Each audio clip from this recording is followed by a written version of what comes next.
이제 퇴임식을 했는데 나는 우리 딸이 나는 한 번도 엄마가 우산을 비 오는 날 가져다 준 적도 없고 졸업식에 와본 적도 없고. 저 같은 경우는 뭐 건강이나 이런 면에 고민이 없어요. 근데 뭐가 약간 고민이 되냐면 제가 땅이 있거든요. 본격적인 얘기를 하기 전에 각자 자기소개 먼저 이름이랑 나이 정도만 간단하게 말씀해 주세요. 안녕하세요. 68살 조복순입니다. 안녕하세요. 74세 정애란입니다. 저는 58년생 박혜자입니다. 이제 여기 양옆에 계신 분은 저희가 길거리 인터뷰 때 이제 만난 걸로 오늘 초대를 다시 한번 드렸고 좀 더 디테일한 자기소개를 이제 좀 더 들어보려고 해요. 그래서 이제 뭐 어떤 일 하셨는지. 저는 41년 6개월 동안 초등교사로서 근무를 했었고요. 정년퇴직을 2019년에 8월에 했고요. 교직 생활을 아주 즐겁게 잘 마무리했던 조복순입니다. 저도 40여 년간 교직 생활을 하고 2013년 2월에 정년퇴직을 했거든요. 저는요, 대학에서 미술을 공부했어요. 결혼하고 나서는 근데 이제 아이들이 생기다 보니까 그래서 집에서 조그맣게 학원을 차려가지고 그걸 한 15년 정도 했던 것 같아요. 내가 교사 말고 다른 길을 갔으면 어땠을까 라던가 아니면 나도 젊었을 때 저런 거 한번 해볼 걸 하는 생각들이 있으실까요? 저는 지금도 그런 꿈이 되게 많은데요. 기자를 정말 해보고 싶었어요. 기자. 어울리신다. 기자가 정말 하고 싶었고, 제가 제일 롤모델로 삼는 거는 종군 기자? 이런 거. 그러니까 어떤 격변의 상황 속에 들어가서 그것을 가장 빠르고 정확하게 알려주는 일, 그리고 정확한 언어로 표현해내는 일, 이런 거를 정말 하고 싶어서 제가 정말 오래된 꿈이고, 만약에 다시 직업을 선택할 기회가 온다면 저는 그런 일을 좀 한번 해보고 싶어요. 저는 다시 이렇게 이제 학창 시절로 돌아가서 내가 꿈을 가진다면 저는 의사를 하고 싶어요. 돈 많이 버는 쪽으로 이제 이렇게 전공을 하고 이렇게 그 의사를 하는 분들이 많은데 저는 정말 그야말로 그 인수를 이렇게 펼치고 싶어요. 그래서 어려운 사람들에게는 그냥 치료도 해주고 정말 내가 좀 한가할 때는 아프리카나 그런 데 가가지고 오지에 가가지고 이렇게 봉사도 해보고 그러면 참 좋았을 텐데 하는 생각이 들어요. 그러면은 이제 또 평생을 학생들한테 선생님으로 사셨잖아요. 근데 그러다 보니까 또 정작 내 자녀, 내 배우자한테는 조금 소홀했을 수도 있다. 이런 면에 대해서 좀 미안함이나 후회 같은 게 있으실까요?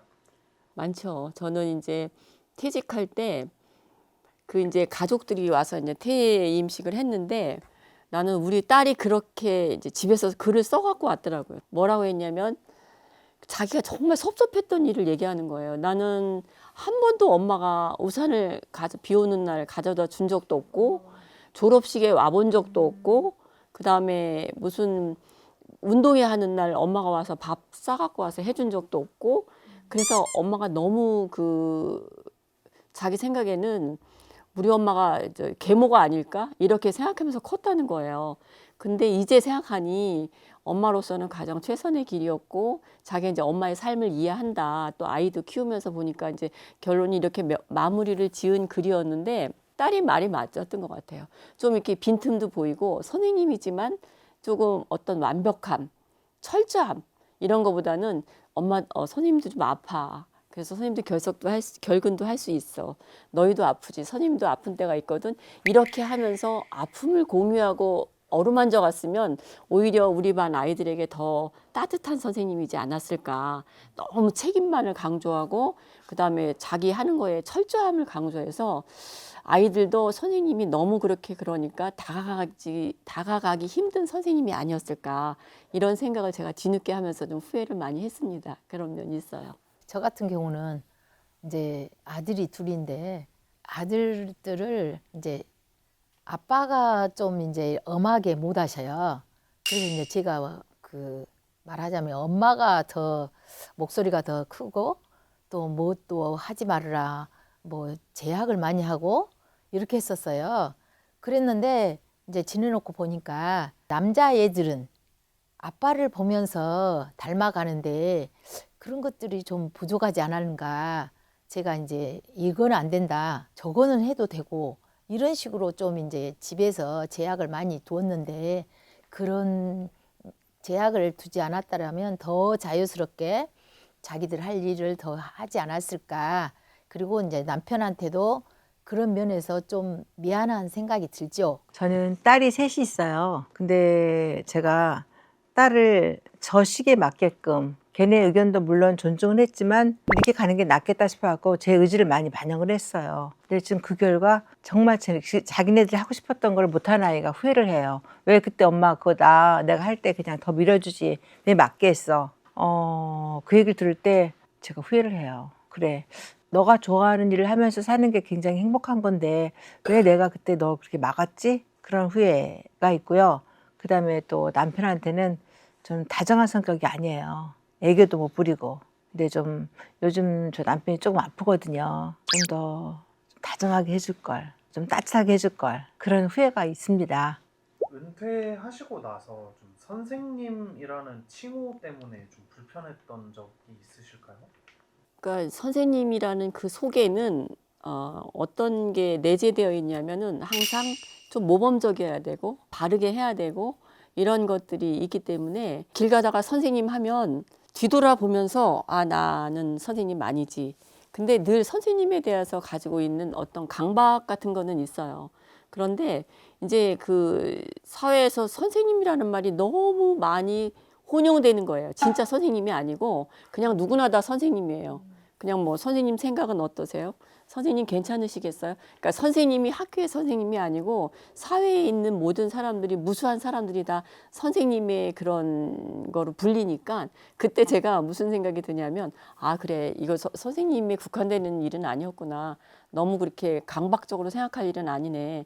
그래서 좀 자유스럽긴 한데 그래서 이제 그 언어의 한계에서 느끼는 어떤 개념적인 거에서 조금 혼란스러웠긴 한데 역시 그래도 선생님이라는 거가 늘 내가 이런 거죠. 이게 횡단보도가 있어요. 그러면 이제 아무도 없고 지나가지 않은데 그냥 가도 상관은 없는 그런 길임에도 불구하고 딱 서 있다가 파란불 켜지면 가야 되고 사람 가야 되고 이런 것들이 돼 있고 그다음에 아까 말씀드린 대로 애가 이거 쓰레기 버리고 휙 버리고 가면 기어이 쫓아가서 너 이거 쓰레기통에 버려야 되지 않겠니라고 말한다든지 이런 것들 때문에 어떤 본인이 갖는 한계 같은 거를 규정 지으며 살기 때문에 좀 불편하진 않나 이런 생각을 저는 자주 갖고 있어요. 저는 또 이제 옆에서 말씀을 다 하셨는데 진짜 요즘에 모든 분들이 다 선생님이에요.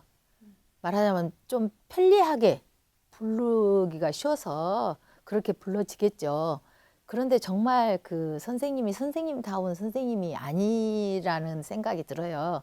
이제 저한테 이제 이렇게 호칭이 뭐 누구 교장 뭐 막 이렇게 하잖아요. 근데 저는 이제 그런 그 호칭을 그렇게 달갑지 않게 생각해요.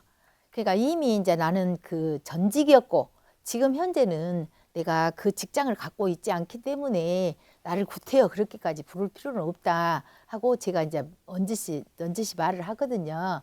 그래도 이제 제가 그 선입견이 있고 또 옛날에 그 생활을 알고 있는 사람들은 누구 교장 막 그렇게 계속 말을 하거든요. 그러니까 은연중에 뭐 책임감이 좀 느껴지고 뭔가를 이렇게 좀 잘해 봐야 되지 않을까. 혹시 세 분들 요새 좀 삶에 좀 큰 고민이 있다면 어떤 게 있으실까요? 글쎄요, 저는 이제 고민이 있다면 여전히 건강이 제일 고민이고요. 건강을 해야지만 이제 뭐 이게 생활이 탄탄할 거 아니에요.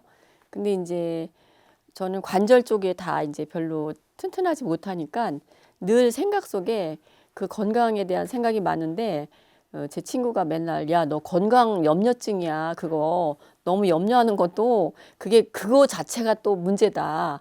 그렇게 얘기하는 경우도 있어요. 근데 저 같은 경우는 건강이 제일 관심사고 건강만 하다면 이라는 전제가 되게 많이 들어서 건강이 제 1순위로 생각을 늘 하고 있어요. 염려가 제일 많이 됩니다. 아, 저 같은 경우는 뭐 건강이나 이런 면에 고민이 없어요. 근데 뭐가 약간 고민이 되냐면 제가 땅이 있거든요. 한 3년 전까지는 너무 잘 했어요. 그러니까 주말에 하고 주중에도 가서 이제 일도 하고 그랬는데 이제 작년부터 제 농장에 가는 시간이 줄어들더라고요. 그 처음에는 한 달에 2번 가다가 이제 한 달에 1번 정도 가니까 이게 막 그냥 풀이 너무 많아가지고 저걸 어떻게 해야 될까 막 그렇게 고민을 하고 있거든요. 저는요, 요즘 좀 고민이 요즘에 막 새로운 문물들이 많이 들어오잖아요. 그래서 뭐 우리 가도 그냥 우리가 찍어가지고 해야 되고 또 스마트폰 같은 것도 굉장히 어려워요. 또 관공서 가도 그분들이 얘기하는 게 다 들리지가 않아요. 그래서 내가 조금 더 이렇게 밝고 젊었을 때 그런 것들 더 많이 알아놨으면 지금 빼먹고 사는데 이거 자꾸 배우려니까 잘 안 들어오는 거예요. 그래서 지금이라도 또 지금이 제일 젊은 날이니까 더 배워보자 하고 그러고 있는데 그런 게 좀 후회스러워요. 더 일찍 좀 더 공부 좀 해놓을 걸. 새로운 그런 세계에 대한 그런 공부를 좀 더 해놔서 좀 빠릿빠릿해질 걸. 그건 있습니다. 만약에 딱 퇴직 5년 전으로 돌아갈 수 있다면 이거 하나만큼은 내가 꼭 바꾸고 싶다. 약간 이런 게 있으실까요? 우리가 그 오래 사는 시대에 지금 접어들었어요. 다. 그래서 사실은 퇴직 이후의 시간들도 굉장히 길다고 생각을 해요.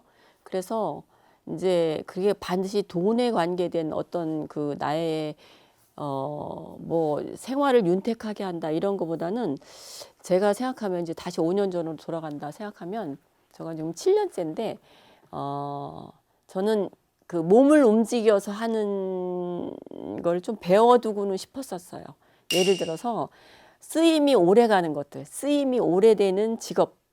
그러니까 뭐 어떤 그 시를 쓴다거나 뭐 리포터를 한다거나 이렇게 유튜브를 한다거나 어떤 이런 거라기보다는 기계를 조작하거나 또는 그거를 그 익혀서 자격증을 따서 내가 늦게까지도 그런 봉사와 기여를 같이 하면서 물론 돈이 된다면 더 좋은 일이고 그런 걸 하면 좀 괜찮지 않을까. 그래서 이제 그런 기계들을 좀 배우는 일을 했었으면 어떨까 하는 생각은 해요. 저는 만약에 5년 전으로 돌아간다면 지금은 제가 그냥 그 시간이 하라는 대로 또 뭐 정해진 뭐 규칙도 없이 그냥 그때그때 맞춰서 좀 생활을 하고 있거든요. 근데 그때라면은 정확히 제가 정해서 내가 5년 후에는 이쯤에서는 이 정도를 하겠다. 그렇게 메모를 해가지고 정해놓을 것 같아요. 그러면 더 효율성 있을 것 같고 그리고 재테크 문제도 그런 것 같아요. 그럼 앞으로의 계획이나 아니면 이것만큼은 그래도 이후에 또 한번 해보고 싶다 이런 버킷리스트라던가 해보고 싶은 것들이 있으실까요? 저는 여전히 글을 쓰는 걸 좋아하는데요. 제가 이제 시집을 냈었어요. 문단에도 등단을 했고, 그래서 이제 시를 쓰고 있는데, 정말 제가 이제 그 2016년에 시집을 냈구나. 그런데, 그 시집을 보면 되게 부끄러운 거예요. 이게 좀 더 잘 썼어야 되는데, 좀 더 다듬었어야 되는데, 주제가 맞나? 이제 이런 생각을 하는데, 마지막 정말 앞으로 버킷리스트가 아니라 제가 정말 원하는 거는 정말 내가 생각해도 내가 만족하는 글을 잘 써서 내 무덤 위에 정말 글 괜찮아 하는 시집을 한 권 또 딱 올려놨으면 좋겠다라는 생각을 저는 하고 있습니다. 저는 제가 이제 그 살아온 날들을 생각해 보면 다양한 활동도 했고 정말 그렇게 남기고 싶어요. 그래서 저는 할 수만 있으면 제가 자서전을 써가지고 이렇게 남겼으면 참 좋겠다 하는 생각이 들어요. 저는 2가지가 있는데요. 첫 번째로는 저희 가족들과 더 많은 그 추억을 만들고 싶어요.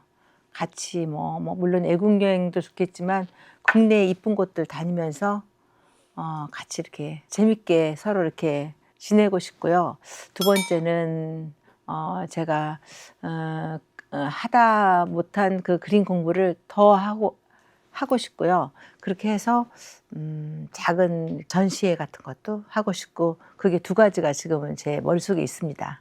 퇴직을 앞두신 5060 분들에게도 한 말씀 해주시면 좋을 것 같아요. 네, 제가 이제 퇴직을 해보니까 저 같은 경우는 이제 갑자기 사고를 당했잖아요. 그러니까 아무 생각 없이 그냥 퇴직하니까 너무 좋다. 이런 거 생각만 하다가 퇴직한 지 한 달도 못 돼서 제가 이렇게 큰 사고가 났었어요. 그래서 이제 그 병상에서 있다 보니까 좀 앞이 막막하더라고요. 그러니까 이거 허리를 많이 다쳐가지고 이게 뭐 제대로 나서지는 것인가? 제대로 잘 걸어 다닐 것인가? 이런 생각이 앞서서 정말 앞이 암담했어요. 그런데 이제 퇴직을 앞두신 분들은 아마 퇴직을 해서 무슨 일을 해야 되겠다 이런 생각을 하기 전보다는 퇴직 전에 여태까지는 내가 가족을 위해서 그리고 직장을 위해서 열심히 노력했으니까 앞으로는 내가 해야 할 일이 아니고 내가 하고 싶은 일을 계획을 세워서 자기 자신만을 위해서 이렇게 활동하는 그 시간을 많이 보냈으면 참 좋겠다. 그러면서 자기한테 상을 주고자 하는 그런 마음가짐 그리고 자기 자신을 잘 갖고 가는 그런 시간들을 미리서부터 퇴직 전부터 계획을 세워서 했으면 좋지 않을까 하는 생각이 듭니다. 저는요, 앞으로 저희 후배들한테 전하고 싶은 얘기가 일단 퇴직해서 살아가려면 일단 여유 자금이 있어야 되거든요. 그래서 저축을 뭐 많이 해가지고 여유 자금을 내놓고 또 그것과 동시에 또 내가 퇴직해서 무엇을 할 것인가를 미리 계획을 세워놓고 그러면은 두 가지가 이렇게 합치가 되면은 노후를 즐겁게 지낼 수 있지 않을까 생각합니다. 네, 이제 우리가 퇴직 전까지는 보통 아이들의 결혼 문제랄지 학업을 마치고 이제 아이들이 또 내가 낳은 아이들이 제2의 인생을 또 사는 이런 시기이기 때문에 퇴직할 때쯤에서 저 같은 경우는 두 아이 다 결혼을 시키면서 또 제가 또 아픈 거를 치료하면서 이렇게 해서 하면서 퇴직이라고 이렇게 되면서 퇴직이 그냥 밀리듯이 왔거든요. 근데 이제 만약에 그 퇴직을 생각하고 그다음에 퇴직이 다가오는 후배들이 이제 꼭 하고 싶은 말은 자기가 누릴 수 있는 그런 가치 있는 거를 다시 한번 잘 생각해 보고 내가 진심으로 원하는 게 뭔가를 잘 생각을 해서 그다음에 그것을 미리 그러니까 그냥 떠밀려 가듯이 오는 퇴직이 아니라 미리 준비하고 맞이하는 그래서 퇴직을 내가 즐겁게 맞이했어. 이제 퇴직이구나. 그래서 나에게 새 삶이 왔어. 이렇게 맞이하는 좀 여유를 가지고 미리미리 조금씩 준비를 해가면 그냥 떠밀듯이 오는 이런 퇴직은 아니지 않을까. 준비하는 자세가 필요하다는 생각이 듭니다.